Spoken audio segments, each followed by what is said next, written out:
So in terms of sea lanes of communication or sea lines of communication, both terms are kind of interchangeable. What we're talking about is the traditional trade routes that maritime vessels take.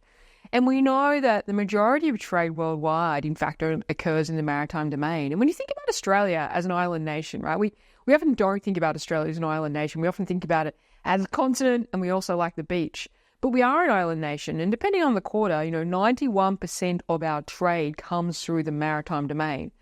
So when you think about these, which aren't quite lines in the ocean, it's not like the road where you stick to that way, but it is the most efficient route for maritime trade to go down, and efficient from a cost perspective when you think about fuel. We know that these routes can be quite vulnerable to interruption, right? And we saw that during the COVID pandemic, for example. We saw that when vessels were struggling to get crews because of COVID. We saw that when the Ever Given parked itself sideways in the Suez Canal, and the impact on trade. But we're also seeing that from a conflict perspective right now. When you think about the Red Sea, for example, so from November last year, the Houthis, who are a terrorist organisation in Yemen, decided to start interfering with maritime trade. And what that's meant is that vessels transiting from Europe to Asia and back can't transit through the Red Sea. So you think from an Australian perspective, our third largest trading partner is the EU.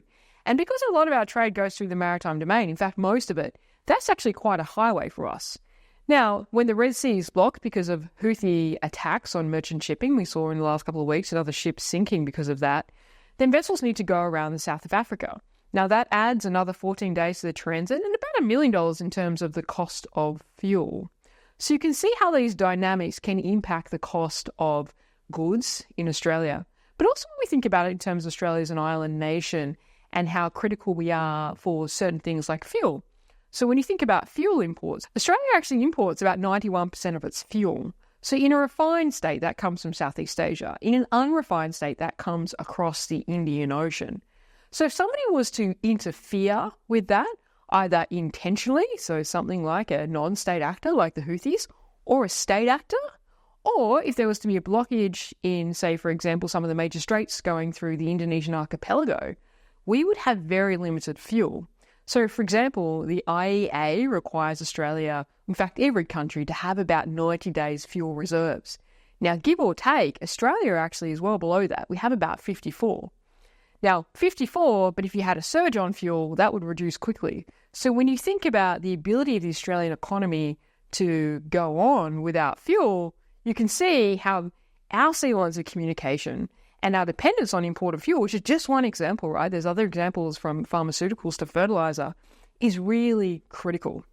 But when you think about sea lines of communication or the trade routes that merchant shipping take, you also need to think about the importance of subsea cables, because it's not just the commodities that come on ships, it's also the amount of internet data that we get through our subsea cables. So 99% of Australia's internet information comes through our subsea cables.